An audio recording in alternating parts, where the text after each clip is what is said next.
Sometimes you don't realize when you're in the middle of an answered prayer.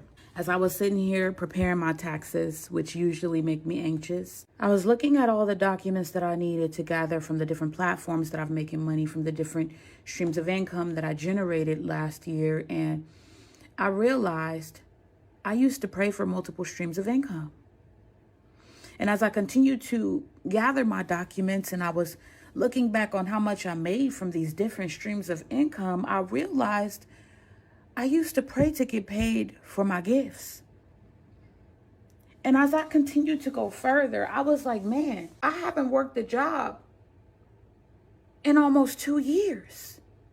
And I remember praying to God to get paid to be myself. And I realized that I get paid to be myself. I walked away from so many jobs, so many opportunities where I made a lot of money because I've always been the kind of person who was in sales and I made commissions. And in my obedience, people often questioned my mind, like, why did you walk away from that opportunity? Why didn't you stay there? You were doing so good, making so much money, but obedience is better than sacrifice. And I remember when I first moved to Dallas, God told me, seeking me will be your full-time job. And when you seek first the kingdom of heaven and all of its righteousness, God will add everything else. So I don't know who needs to hear this, but be obedient, because your gifts will make room for you and place you before great men. That is written for your destiny.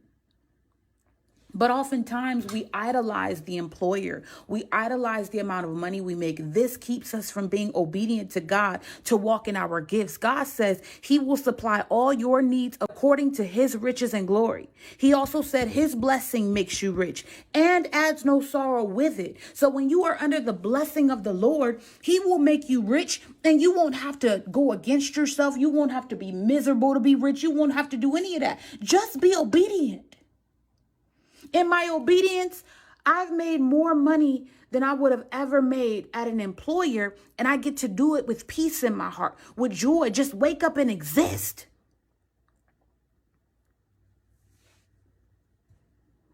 What started off as anxiety for me ended up being a moment where I get to rejoice in how good and how faithful God is.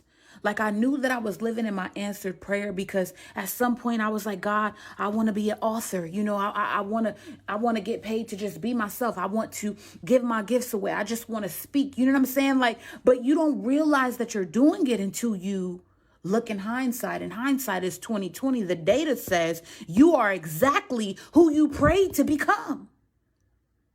But it started with obedience. It started with seeking first the kingdom of heaven. It started with going against what everybody thought was the rational decision and trusting that only God was my provider. Like, it was never about a job. It's not about the different avenues that I make money. God supplies all my needs. And as long as I'm connected to him and seeking his face, I will always be taken care of. So I don't know who this is for or who's going to see this video, but do what God told you to do. And even as I got down on my knees and began to thank God, because again, I went from anxiousness to praise. And as I began to thank God, and I'm like, gosh, like, Lord, I made this amount of money, this much money by just being myself in a year. He told me this, and I believe it's for you too. What you made last year, you will make monthly. If you will continue to stay faithful, if you will continue to seek my face, if you will continue to be obedient and use the gifts that I've given to you, your blessings are attached to what is on the inside of you and your obedience. Do what God told you to do.